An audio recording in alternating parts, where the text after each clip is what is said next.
بسم اللہ الرحمن الرحیم۔ السلام علیکم ورحمۃ وبرکاتہ۔ ابو حسان کی طرف سے آپ تمام دوست احباب کو آس مسلم ٹیچر میں خوش آمدید کہتا ہوں۔ میں امید کرتا ہوں کہ آپ تمام پیارے ناظرین اللہ کی رحمت اور فضل سے خیر و عافیت سے ہوں گے۔ آج میں آپ کو حضرت علی المرتضیٰ رضی اللہ تعالی عنہ کا لا زوال حافظہ بے مثال یادداشت کے لیے خاص عمل بتانے والا ہوں۔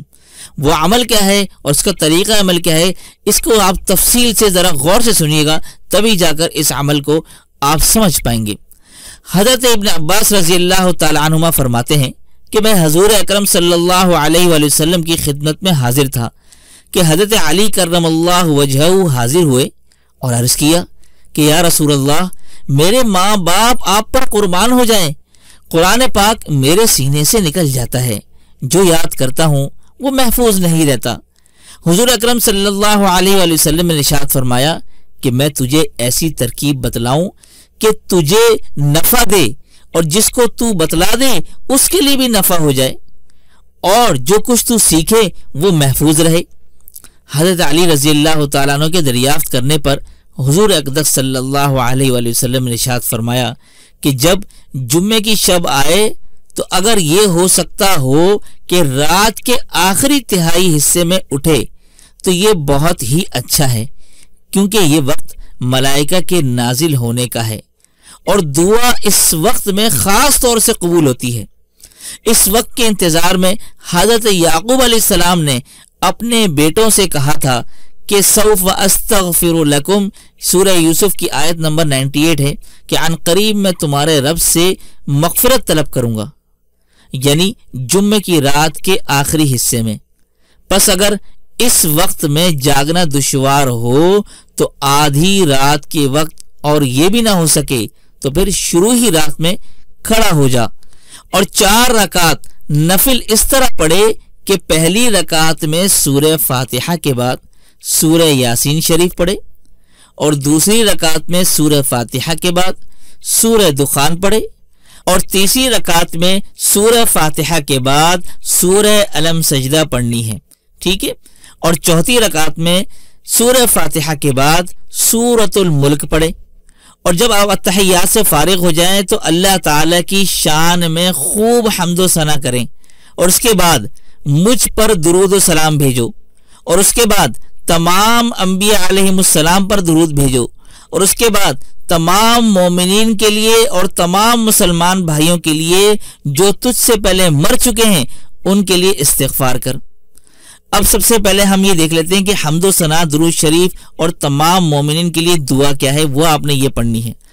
الحمد للہ رب العالمین عدد خلقہ ورضا نفسہ وزنۃ عرشہ ومداد کلماتہ اللہم لا احصی ثناء علیک انت کما اثنیت علی نفسک اللہم صل وسلم وبارک علی سیدنا محمد النبی الامی الہاشمی وعلى آلہ واصحابہ البررۃ الکرام وعلى سائر الانبیاء والمرسلین والملائکۃ المقربین ربنا اغفر لنا ولإخواننا الذین سبقونا بالایمان ولا تجعل في قلوبنا غلا للذین آمنوا ربنا انک رؤوف رحیم اللہم اغفر لی ولوالدی ولجمیع المؤمنین والمؤمنات والمسلمین والمسلمات انک سمیع مجیب الدعوات۔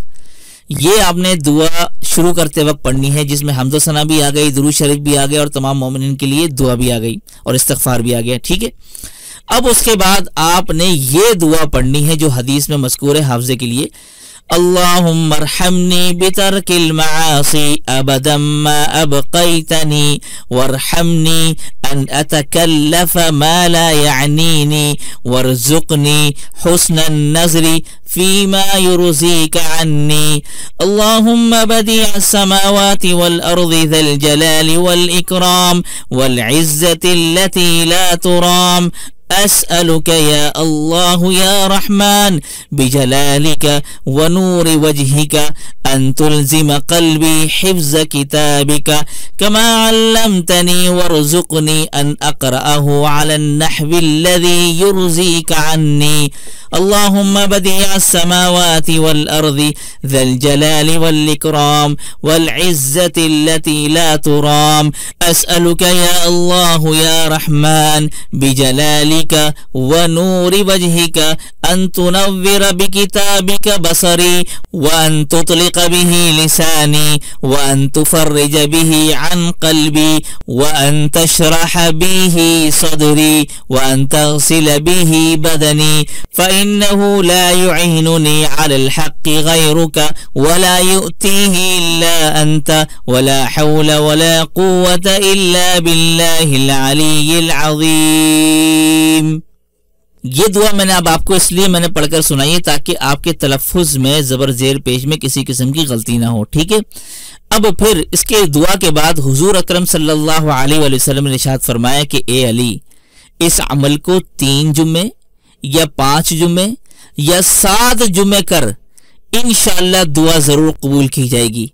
اب آگے فرماتے ہیں کہ قسم ہے اس ذات پاک کی کہ جس نے مجھے نبی بنا کر بھیجا ہے، کسی مومن سے بھی قبولیت دعا نہ چوکے گی.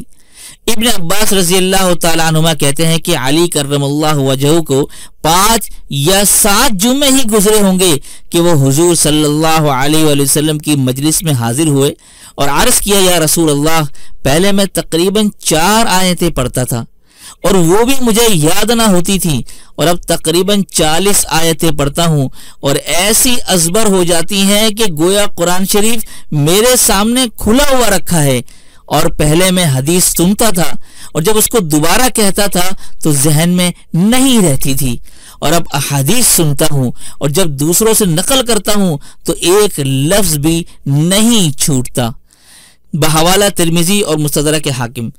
محترم ناظرین سامعین، دیکھا آپ نے کتنا زبردست میں نے آج آپ کو عمل بتایا ہے. اس سے بہتر عمل میں آپ کو نہیں بتا سکتا تھا. بڑا ہی چن کر اور خاص عمل میں آپ کے سامنے لے کر حاضر ہوا ہوں قوت حافظہ کے حوالے سے. حال بتا یہ ہے کہ جو لوگ یہ عمل نہیں کر سکتے، جن کو یہ صورتیں یاد نہیں ہیں، وہ حافظ قرآن نہیں ہیں، تو پھر اس کے لیے دوسرے اعمال میں نے چینل پر بتائے ہوئے ہیں. آخر میں یہ اینڈ اسکرین پر آپ کو نظر بھی آ جائیں گی کچھ ویڈیوز. آپ ان کو دیکھ کے اپنا حافظہ مضبوط کر سکتے ہیں انشاءاللہ ثم انشاءاللہ. جتنے بھی اعمال میں نے اپنے چینل پر بتائے ہیں وہ سارے کے سارے مجرب ہیں. کوئی بھی عمل خالص نیت کے ساتھ کریں، انشاءاللہ ضرور فائدہ ہوگا. اور آج کی ویڈیو میں امید کرتا ہوں پسند آئی ہوگی. پسند آنے پر ویڈیو کو لائک کیجیے گا، اپنے دوست صاحب کے ساتھ لازمی شیئر کیجیے گا. کیا معلوم آپ کے ایک شیئر سے یہ بات کسی کے دل میں اتر جائے. تو اسی کے ساتھ دیجیے مجھے اجازت. السلام علیکم ورحمۃ اللہ وبرکاتہ.